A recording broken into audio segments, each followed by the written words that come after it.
उसी की तरह चलने का प्रयास भी कर रहा हूँ और भजन भी कर रहा हूँ। मुझे आंतरिक शांति तो मिल रही है, लेकिन इस शरीर के संबंधी जिन लोगों से मुझे कष्ट मिला है, वो जब सामने कभी आते हैं तब मुझे उनका बुरा व्यवहार मेरे दिमाग में घूम जाता है, जिससे मेरा मन अशांत हो जाता है। उस समय विचार कीजिए कि ये व्यक्ति बुरा नहीं है, इससे मेरे लिए बुरा करवाया गया है, क्योंकि मेरा कोई कर्म ऐसा था जिस कर्म को नष्ट करना था, तो भगवान ने इस समय उसकी वो वृत्ति कर दी कि मेरा अपमान किया, मेरी हानि की, मेरे प्रतिकूल बोला, मेरे प्रतिकूल आचरण किया। उसमें इस बेचारे का क्या दोष?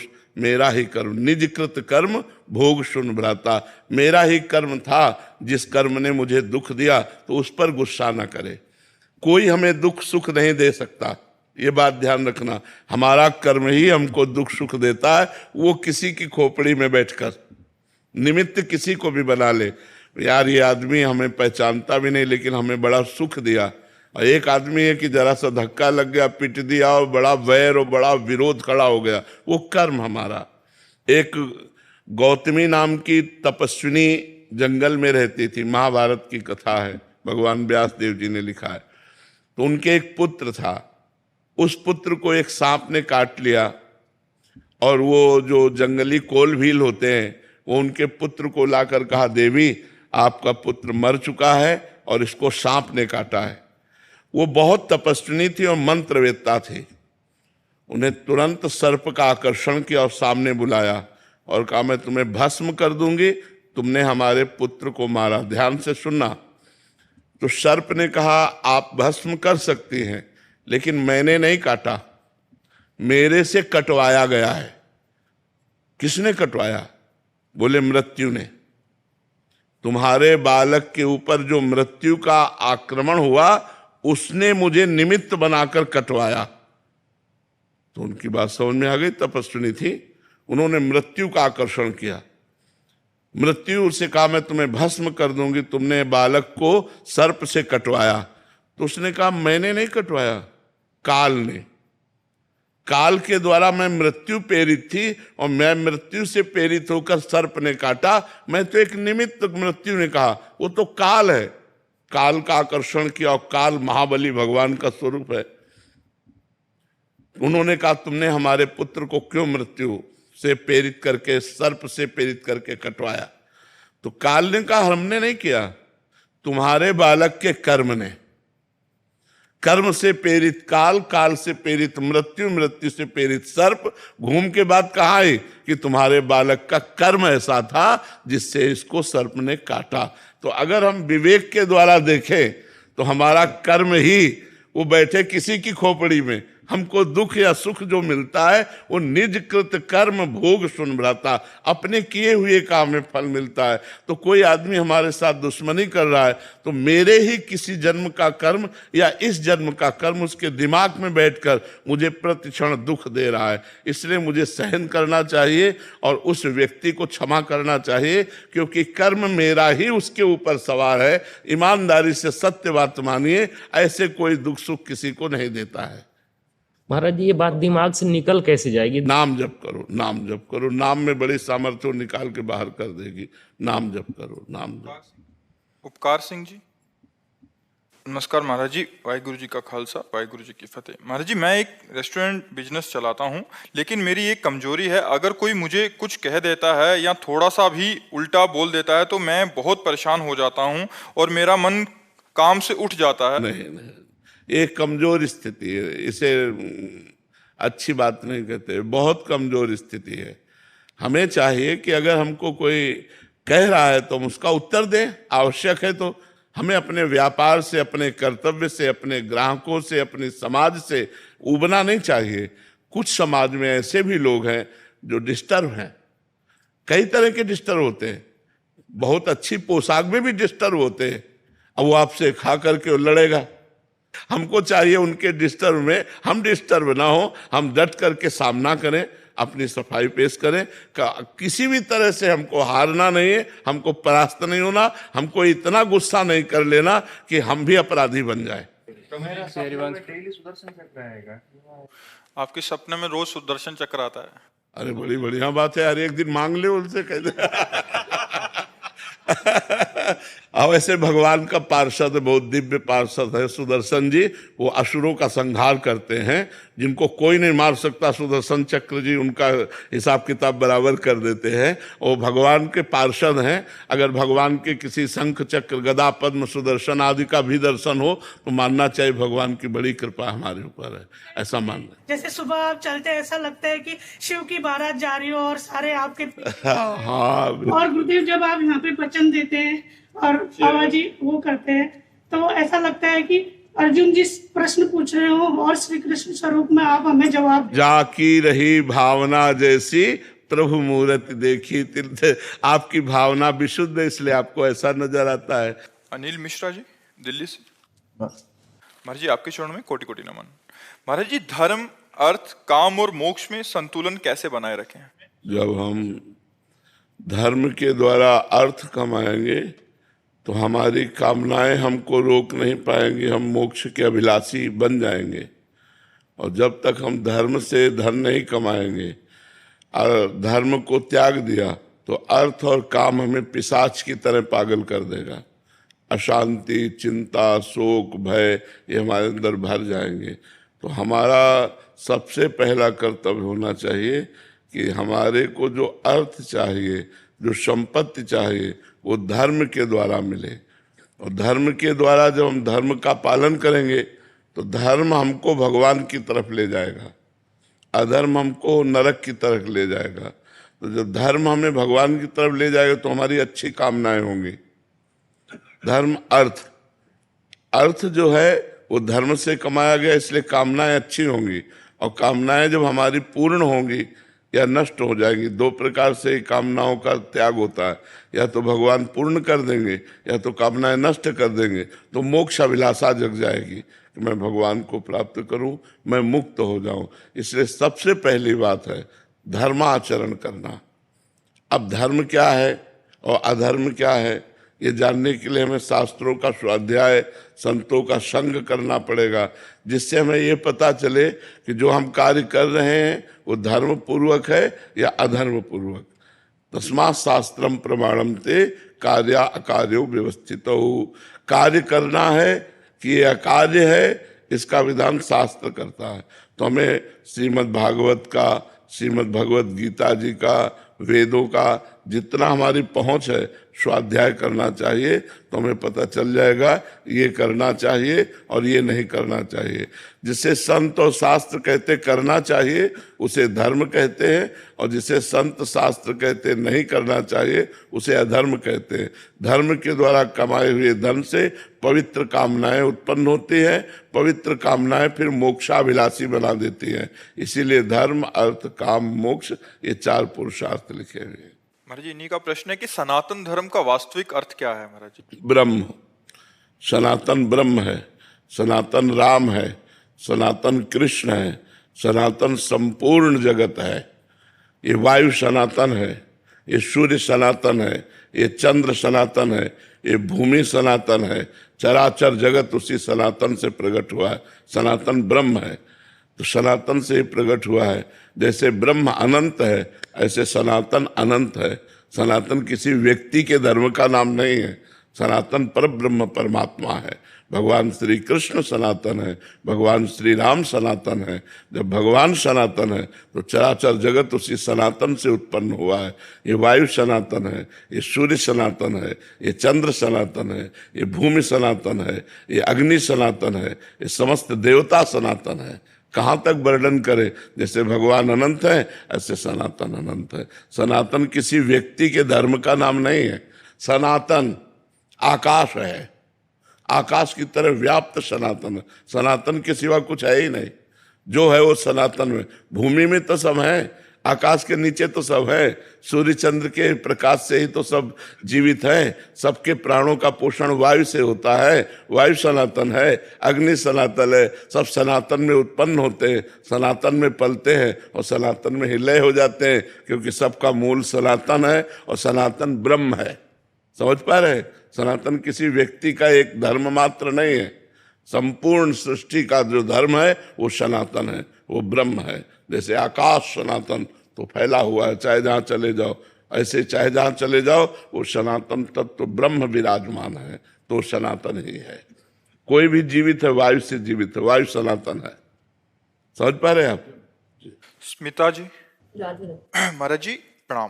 महाराज जी, मैं जम्मू कश्मीर सरकार में कमिश्नर के पद पर कार्यरत हूँ। इस भाग दौड़ भरी जिंदगी में प्रभु मनन चिंतन भजन का समय अधिक नहीं मिलता। क्या मैं अपने सरकारी कर्तव्यों को ही प्रभु सेवा मानूं या केवल अपना कार्यभार मानूं? नहीं, परिवार के सेवा को भी भगवान की सेवा और सरकारी सेवा को भी भगवान की सेवा माननी है, पर साथ में नाम जप करना है।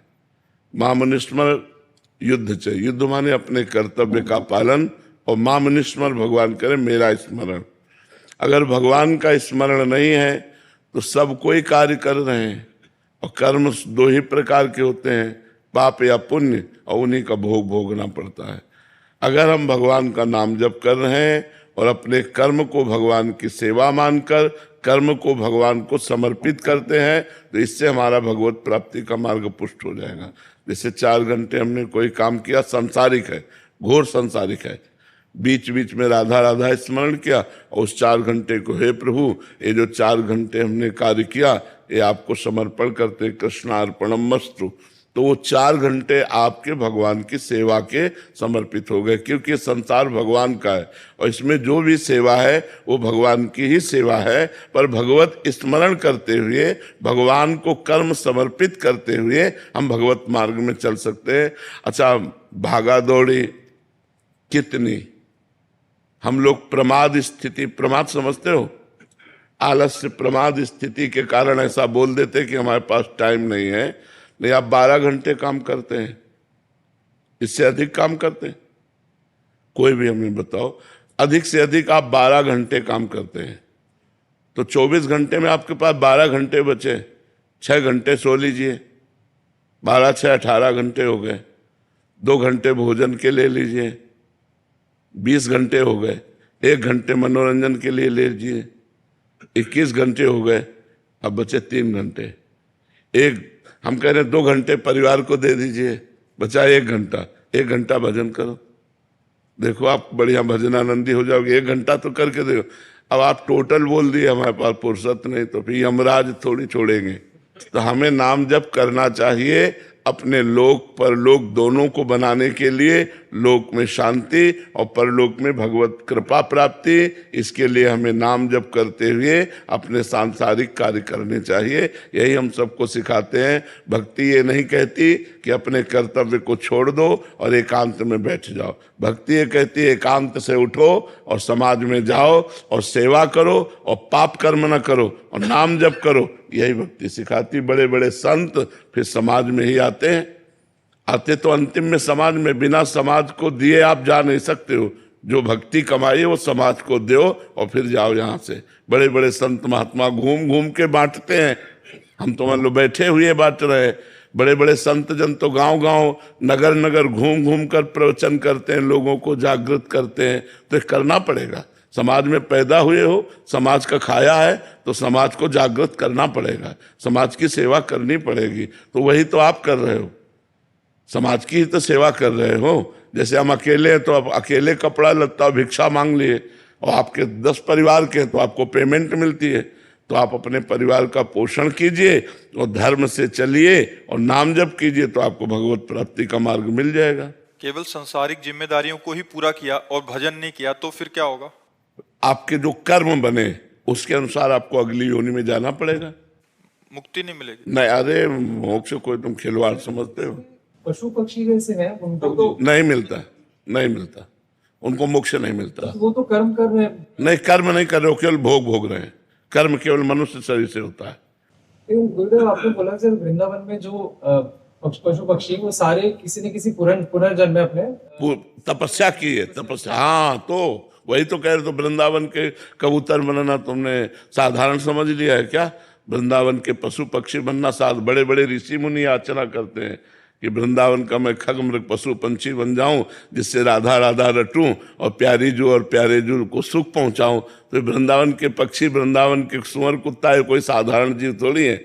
ये तो पूर्व जन्म के कोई न कोई साधन भजन बना तो वृंदावन में आकर पशु पक्षी रूप में प्रियाजू के धाम में पड़े, अब सीधे भगवत प्राप्ति हो जाएगी इनको, क्योंकि रज में पड़े है ना।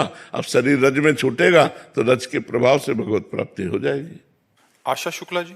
राधे राधे महाराज जी। महाराज जी, नाम जप में यदि राधा जी के ध्यान में राधा जी एवं साकार गुरु एक ही रूप में महसूस हो, तब साधक की स्थिति बढ़िया है, बढ़िया है। तो उसको फिर अभी शरणागति या गुरु दीक्षा का अभी आगे प्रयास नहीं करना चाहिए। आप करते रहो, भजन करते रहो, खुद भूख पैदा हो जाएगी, खुद भूख पैदा हो जाएगी कि अब मैं दीक्षा लूंगी, अब मैं गुरु बनाऊंगी, अब मैं भगवत मार्ग में आगे बढ़ना चाहती हूँ। जब हमें आगे चलना होता है और मार्ग पता नहीं होता तो गाइड की जरूरत होती कि नहीं होती। हमें मार्ग पता नहीं है और हमें चलना है आगे तो हमें गाइड की जरूरत होती है। ऐसे ही भगवत मार्ग में गुरु की जरूरत होती है। चाहे शिव बिरंच सम होई, गुरु बिनु भवनिधि तरह न कोई। तो वो खुद भूख पैदा हो जाएगी आगे कि कोई महापुरुष हमारा गुरु बने और हमें मार्ग प्रदर्शन करे कि हम कैसे जाए। महाराज जी, दुनिया में ऐसा कोई पाप नहीं है जो मैंने नहीं किया। सबसे गलती हो जाती, सबसे गलती। आपसे हाथ जोड़ के विनती है कि आप ऊपर जाने का कब मत बोला कीजिए, दिमाग खराब हो जाता है, हाँ, पागलपन आ जाता है। अब आपसे इतना लगाव हो चुका है नवल नागरी बाबा जी से, इनसे करो क्योंकि नए हैं हमारे।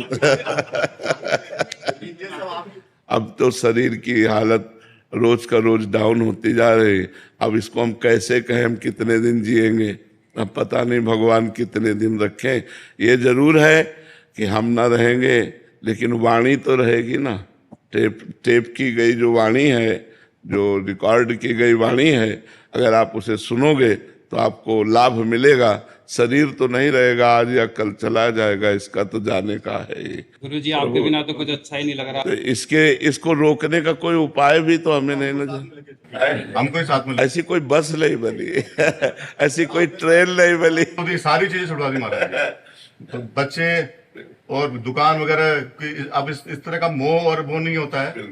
सिर्फ आपसे, बाबा जी से सबसे दिन रात यही सपने में दिखते हैं। और वो इतनी हालत है बाबा जी, मैं यहाँ पर इस धाम में झूठ नहीं कहूंगा। ऐसा नहीं है कि आपका एकांतिक या सत्संग करने के बाद में मेरी स्थिति एकदम सुधर गई हो। एक दो बार गलत जगहों पे जाने का भी प्रयास किया। एक बार आपके दर्शन हुए वहां पे, और दूसरी बार नवल नागरी बाबा के महादेव बाबा के वे के, हाँ बोल अब क्या चाहिए तेरे को। तो वापस चौकड़ी मार के भागा हूं। अब कृपा निधान, आप बस आप ऊपर जाने का मत कीजिए, और अगर जाना है तो मेरे को साथ में लेके मैं थोड़ी वो सेवा करना। भगवान की बड़ी कृपा है आपके ऊपर, जो आपका सुधार होकर भगवत मार्ग में चल रहे हो। चिंता न करो, हम साथ हैं। शरीर नहीं रहेगा तो भी हम साथ रहेंगे। आप देखला, जो प्यार करते हैं तो शरीर रहे ना रहे, हम साथ रहेंगे, तुम्हें अनुभव होगा कि बाबा हमारे साथ है। ये अनुभव होगा। जितेश जी। राधे राधे। राधे राधे महाराज जी।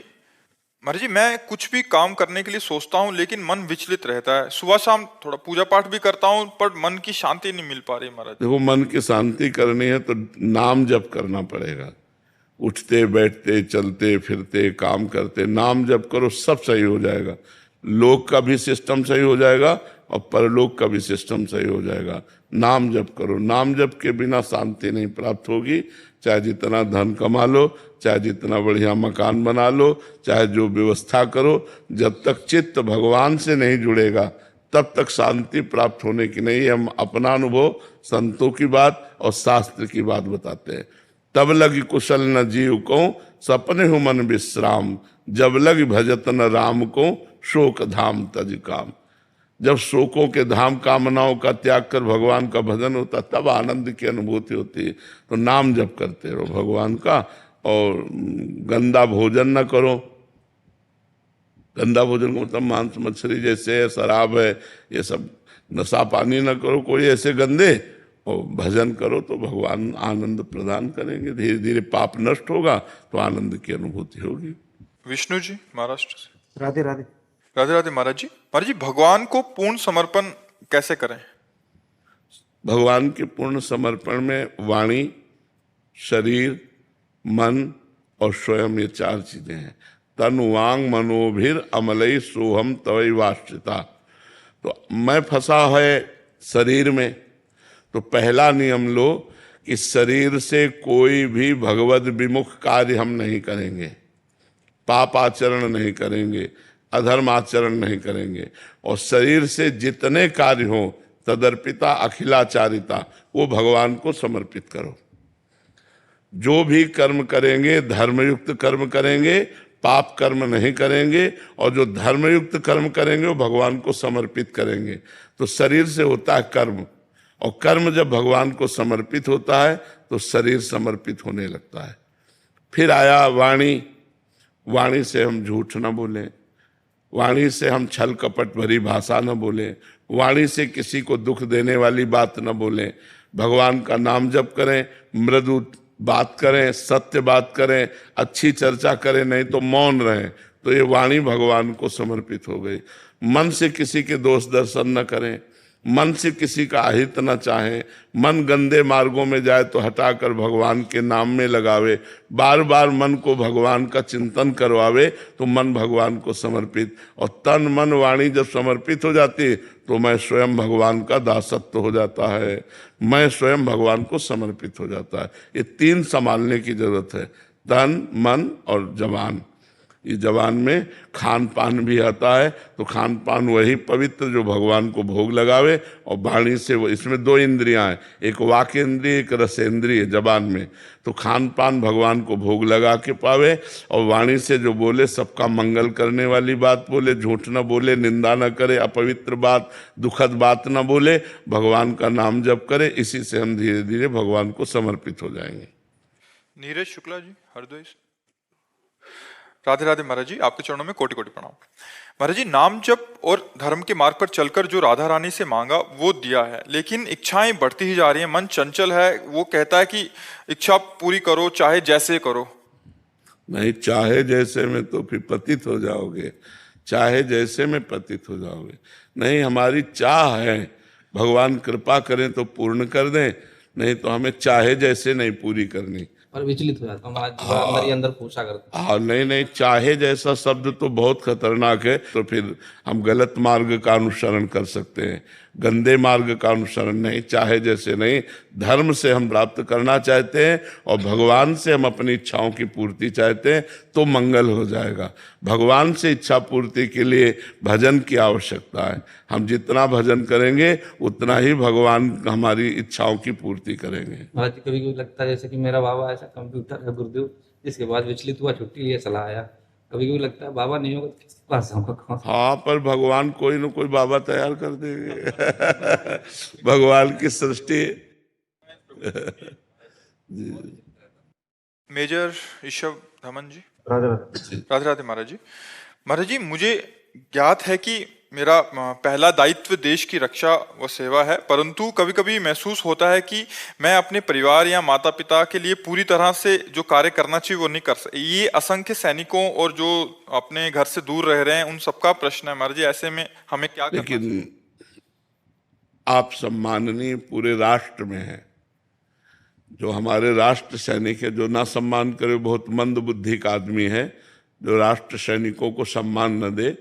तो जैसे आप संत का सम्मान करते हैं तो किस लिए करते हैं?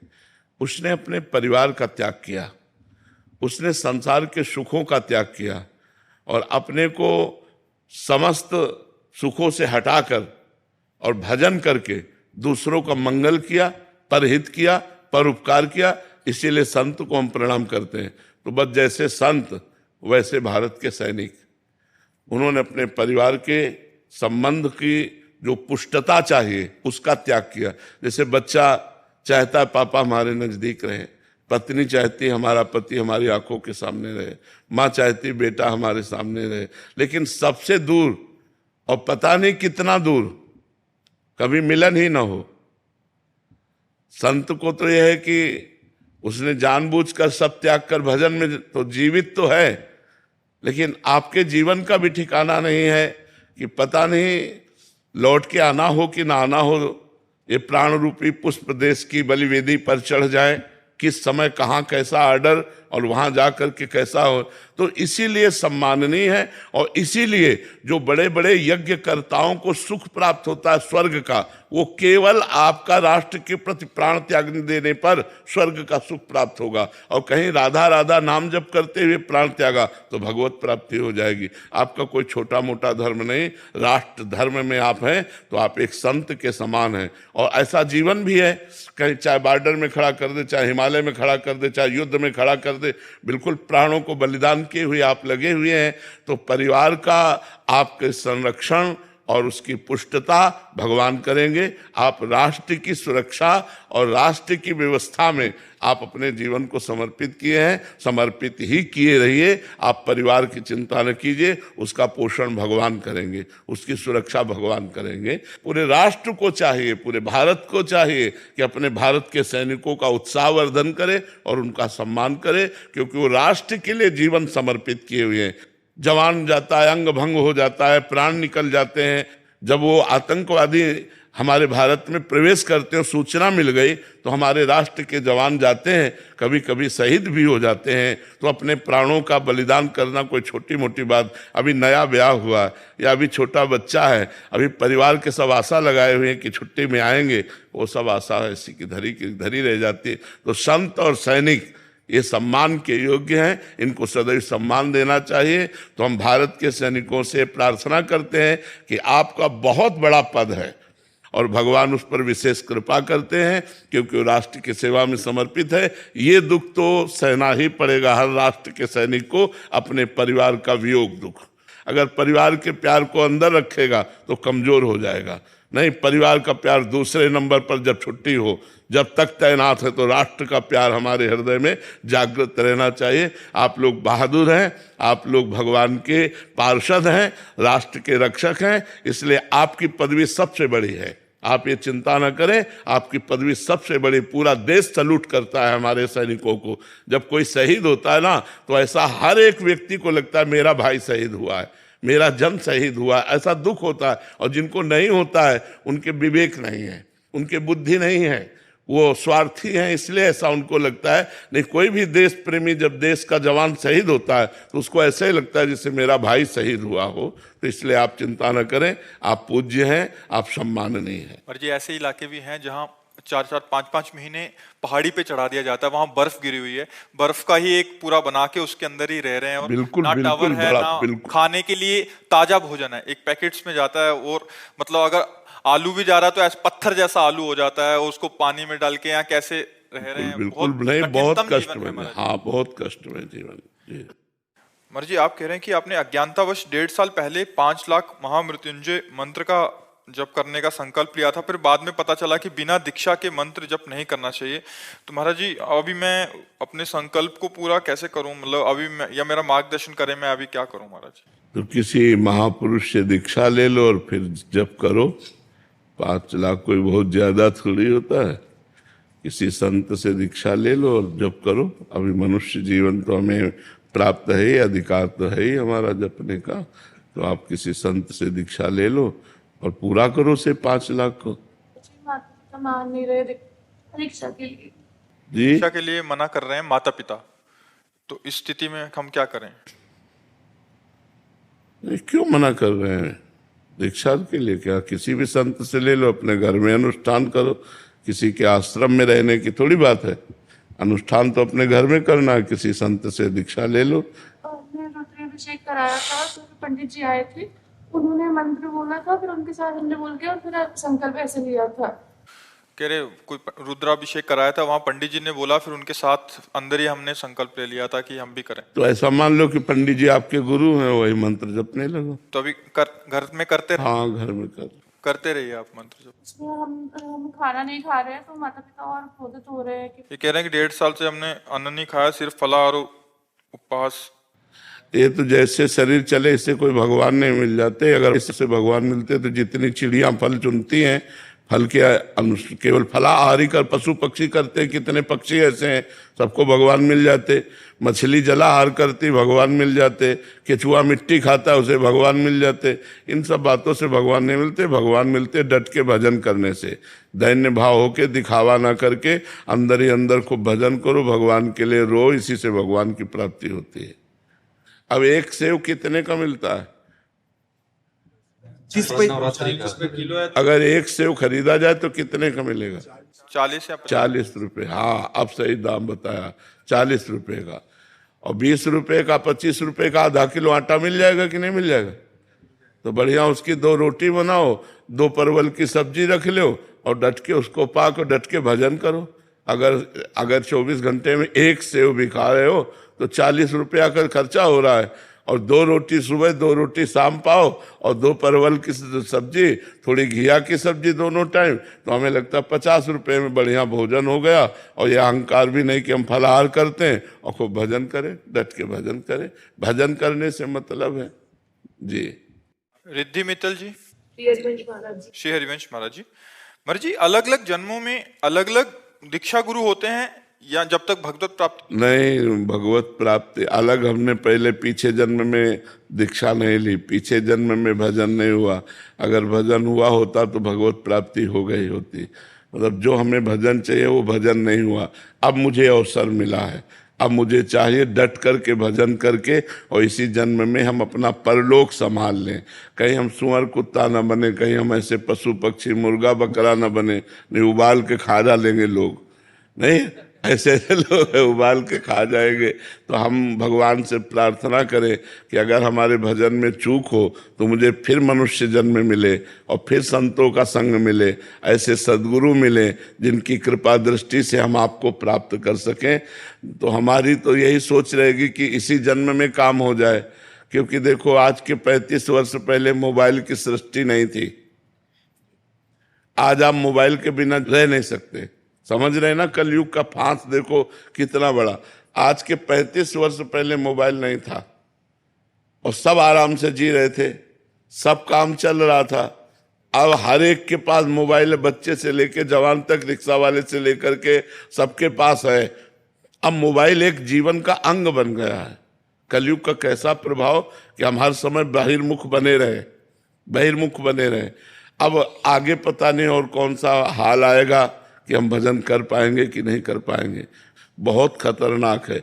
दृश्यों से बचने के लिए, संसार से बचने के लिए माई बाप परिवार सबको छोड़कर हम भगवान के मार्ग में आए, और मोबाइल हजारों से संबंध जोड़ देता है।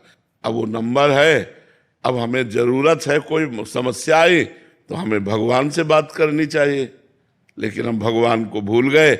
हम व्यक्ति को फोन लगाएंगे, गए हमारा साधुता कहाँ है? साधुता तो ये है कि हे भगवान, आपके सिवा हमारा कोई नहीं, मेरे तो गिरधर गोपाल दूसरों न कोई, प्रभु आपके सिवा कोई नहीं। आप देख लो, आप चाहे विपत्ति में डालो, चाहे आप खुशी दो, अब आपसे ही है। नाथ बचा लो, मैं आपके। ये तो आया भक्ति। मान लो कोई पदाधिकारी, फोन नंबर ले लो हमारा, कभी काम, भैया हमें नहीं जरूरत है। आज तक की जिंदगी तुम्ही से थोड़ी चलती रही, जिससे चल रही वही चला रहा है। हमें कोई फोन नंबर, बहुत दूर रहे यंत्र, टीवी, फोन, ये सब।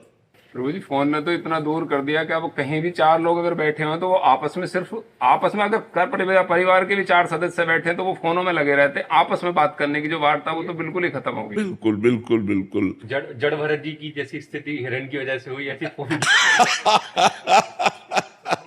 ठीक है, कहीं ना कहीं पतन का कारण बन रहा है। छोटे छोटे बच्चे, भाई बहन सब इन्हीं को देख देख करके बहुत ही पागलपन चढ़ा देता है। जैसे हम कोई दृश्य देखें ना तो उसका प्रभाव पड़ता है। अगर हम सत्वगुण दृश्य देखें, मोबाइल में कुछ अच्छाइयाँ भी हैं कि आप लोग बैठे हो मोबाइल की वजह से बैठे हो, नहीं आप प्रवचन सुने और आप आए। किसी संकट में हो तो आप किसी को अपनी परिस्थिति बता सकते हो, फोन के द्वारा बुला सकते हो। मान लो संसारिकता में एक दूसरे के संबंध में बड़ा महत्व रखता है, लेकिन अगर इसका सही प्रयोग किया जाए तो गलत अगर प्रयोग किया गया तो बहुत हानिकारक है। हर समय इसे नहीं प्रयोग करना चाहिए, इसका स्विच ऑफ भी कर देना चाहिए कि 2-4-6 घंटे जब हम भजन साधन पूजन में लगे तो स्विच ऑफ रखा है। 1-1.5 साल का बच्चा है तो माता पिता उसको, वो अपने मस्ती में रहे इसलिए उसको फोन दे देते हैं, और बहुत सारी नई बीमारियों का सृजन हो रहा है महाराज जी, कि उनको इतनी लत लग जाती है कि उनको पता ही नहीं, दुनिया उनकी एक अलग दुनिया बन जाती है फोन से, एक वो उसी का संरचना करते रहते हैं अपने माइंड में, और फिर बहुत आगे चल के हाँ, विनाश का कारण बन छोटे छोटे बच्चे गलत मार्ग में चले जाते हैं। बिल्कुल खा सकते छोटे बच्चे बिना मोबाइल को देख, वो एक आंख मोबाइल पे होगी, वो एक ऐसे चल रहा है बस ऐसे करके। हाँ, तो सब चिंतन बिगड़ गया, सब बाहरी चिंतन आ गया, बाहरी चिंतन। इसीलिए कह रहे हैं कि अभी तो भजन का करना थोड़ा सा, पता नहीं आगे और कौन सी सृष्टि हो जाए भजन। देखो माहौल बदलता जा रहा है ना, हमें लगता है 30-35 वर्ष ही पहले की बात है, गर्लफ्रेंड बॉयफ्रेंड नहीं था, लिव इन रिलेशन नहीं था। देखो नई नई चीजें आ गई ना विषय सेवन के लिए, आगे पता नहीं और कौन सा ऐसा प्राविधान आ जाए जिसमें पशुता बढ़ जाए, मनुष्यता ही ना रहे, पशुता ही बढ़ जाए। कैसे भजन होगा? भजन और भोग एक साथ नहीं होते। महाराज जी, सिंगल फैमिली में थोड़ी परेशानी आ जाती है, जैसे मिसेज है और फोन, बच्चे, एक छोटी बच्ची है, उसको दिखाने के लिए फोन देख मजबूरी पड़ जाती है। फिर अकेले मैं अपनी ड्यूटी पे चला जाता हूँ। लेकिन 35 साल पहले की वो क्या था, बच्चे नहीं थे क्या? ज्वाइंट फैमिली हुआ करती? नहीं भाई, ऐसा नहीं कि 35 साल सब ज्वाइंट फैमिली, लोग देश विदेश भी जाते थे, लोग कार्य भी कर, ऐसा थोड़ी कि 35 साल से ही कार्य का विकास हुआ है, ऐसा नहीं है, पहले भी था। तो धायमा रखी जाती थी, अगर आप बहुत बिजी हो, पति पत्नी दोनों नौकरी में हो, तो धायमा रखी जाती थी जो बच्चे की सेवा सुरक्षा व्यवस्था करती थी, और अपनी अपनी ड्यूटी से आकर अपने परिवार का प्यार भरा जो व्यवहार है वो करके ऐसे चलते थे। मोबाइल जरूरी थोड़ी, छोटे छोटे बच्चों को वो मोबाइल संस्कार उनका बिगाड़ देते हैं। अब देखो कौन बच्चा अपने माता पिता के पैर छूता है? रोज सुबह उठकर धरती के पैर छूना, माता पिता के पैर छूना, भगवान का स्मरण करना, जो संस्कार हमें दिए गए थे बच्चेपन में वो आज भी है। भैया ने सिखाया था, माँ ने सिखाया था कि उठते कराग्रे वस्ते लक्ष्मी कर मध्य सरस्वती, और पृथ्वी के पैर छूना और बड़ों के पैर छूना। तो अब जैसे सुबह उठते हैं तो ये सब करके भगवान का स्मरण करके बड़े बड़े भक्तों को नमस्कार करते हैं, बड़े जो भक्त याद आते हैं सबको नमस्कार करके, हे भगवान हम आपकी शरण में, आज का दिन आपकी शरणागति से भरपूर जाए, कोई गलती न होने पावे, कोई दोष न होने, और ऐसी दिनचर्या। अब सुबह से मोबाइल में लगे हो, 9 बजे तक सो रहे हो, कोई भजन साधन नहीं, तो पशुता तो आएगी ही आएगी, मनुष्यता थोड़ी आएगी, पशुता ही आएगी। नौजवान बच्चे महाराज जी पूरी रात, अभी बच्चे आते रहते हैं, मिलते रहते हैं, तो महाराज जी 8-8 घंटे लगातार रील्स में निकल जाते हैं, 4-4, 5-5 घंटे, और 2-2 से 3-3, 4-4 इतना समय बर्बाद हो रहा। अब ये पढ़ पाएंगे? भाई हमें पढ़ने के लिए भी एकाग्रता चाहिए। जैसे एक तपस्वी की एकाग्रता, ऐसे एक वैज्ञानिक की एकाग्रता, जैसे एक ब्रह्मचारी की एकाग्रता, ऐसे एक विद्यार्थी की एकाग्रता। विद्यार्थी एक तपस्यामय जीवन है, व्यसन रहित, व्यभिचार रहित, पवित्र चिंतन, पवित्र स्वभाव, तो विद्या अध्ययन में आगे उन्नति होती है। अब छोटे छोटे बच्चे हुक्का पीने लगे, बहन बेटी सिगरेट पीने लगी, नशा करने लगी, तो ये बहुत हानिकारक हो रहा है समाज में, जो ये गलत संस्कार बढ़ रहे हैं। तो हमें लगता है इसी जन्म में भजन कर ले। आपके चरणों में सिर झुकाता हूँ। मेरा नाम VIP है, मैं कॉमेडी करता हूँ, मैं 200 से अधिक आवाज़ निकालता हूँ।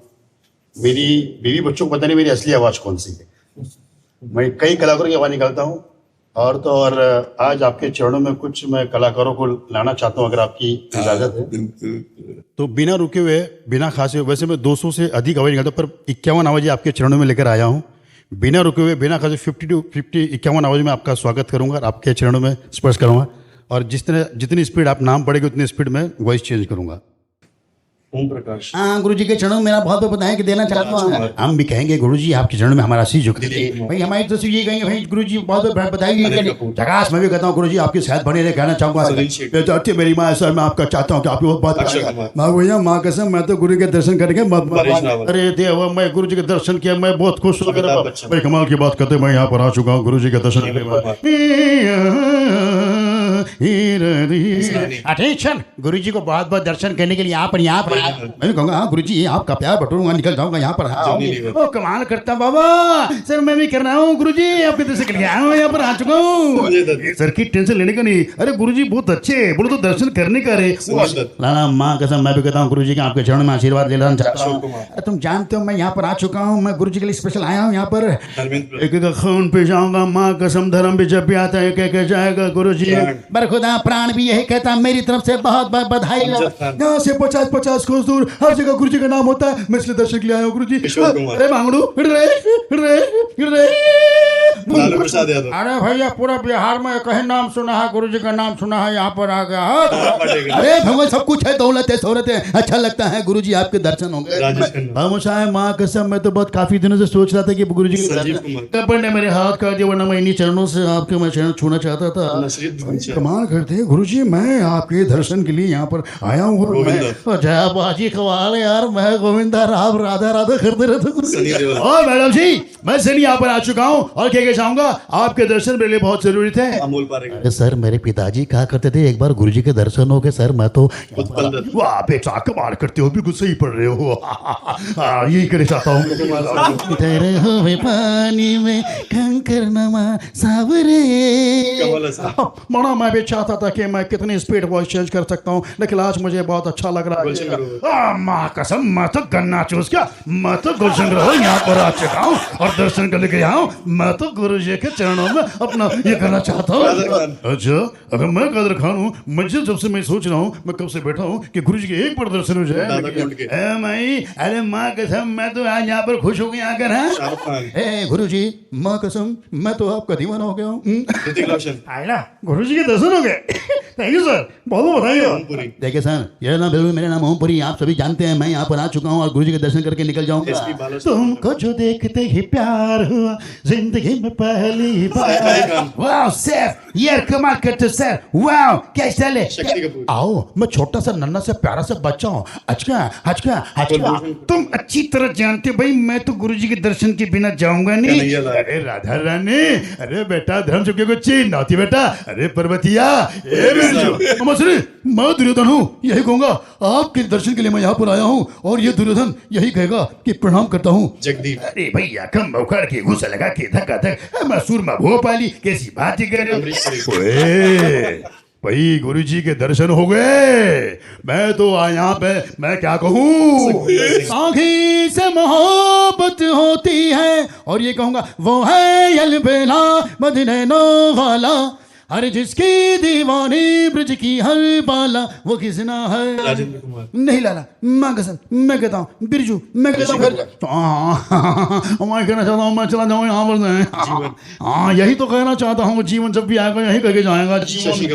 कमाल करते हैं सर, मेरी तरफ से आपको यही कहूँगा कि आपके स्वस्थ रहे मस्त रहे। अब चले को आग कहते भुज कर आके तो मेरी तरफ से भी आपको बहुत बहुत प्रणाम करता हूँ। यही कहता हूँ बाजी चटकली और आपका प्यार बटूंगा, टिक जाऊंगा। धन्यवाद। मेरी पत्नी और मेरी बेटिया आपकी बहुत बड़ी भक्त है। दुपट्टा दे। और सोचिए एक ऐसी आवाज है अगर मैं कहीं रात को निकाल दूं तो लोगों को लगेगा कि भूतनी आ गई, चुड़ैल आ गए, घुंघरू की आवाज।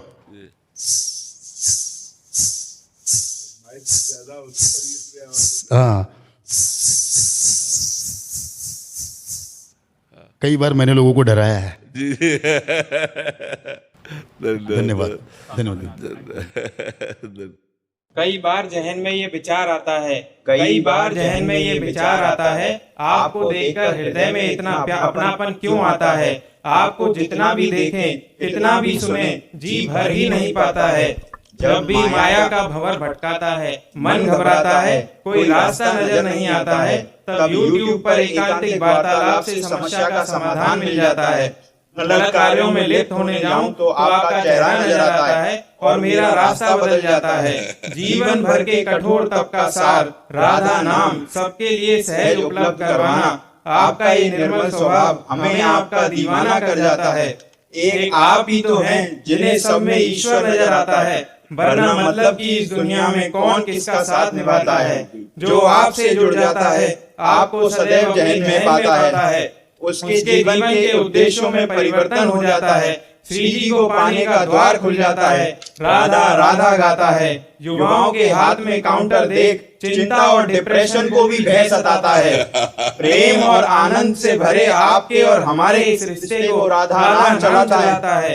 जो एक बार आपको सुन ले आपके दर्शन हेतु वृंदावन खींचा चला आता है, संतों का सानिध्य पाता है। शायद इसीलिए आपको प्रिय वादिनी बुलाया जाता है। और मुझ अदम को तो श्री राधा केली कुंज में समस्त सहचरी वृंद के मध्य सिंहासन पर विराजित बाबा में ही श्री जी का रूप नजर आता है। बाबा में रूप नजर आता है। राधा वल्लभ श्री हरिवंश। जितना हो सके नाम पर, क्योंकि हरिर्नामयु हरिर्नामयु हरिर्नामयु केवलम कलौ नास्तेव नास्तेव नास्तेव गति अन्यथा। जीव का कल्याण करने के लिए हरि नाम समर्थ है। जितना हरि नाम जपेंगे लोग उतना ही वो दुख विपत्ति शोक उद्वेग विषाद इन सब से बच पाएंगे। नहीं तो माया ऐसे चक्कर में फंसाकर चिंता शोक भय उद्वेग दुख यही दे रही है। हरि नाम बचा सकता है। हरि स्मृति सर्व विपद विमोक्षण। भगवान का स्मरण ही मंगलमय है।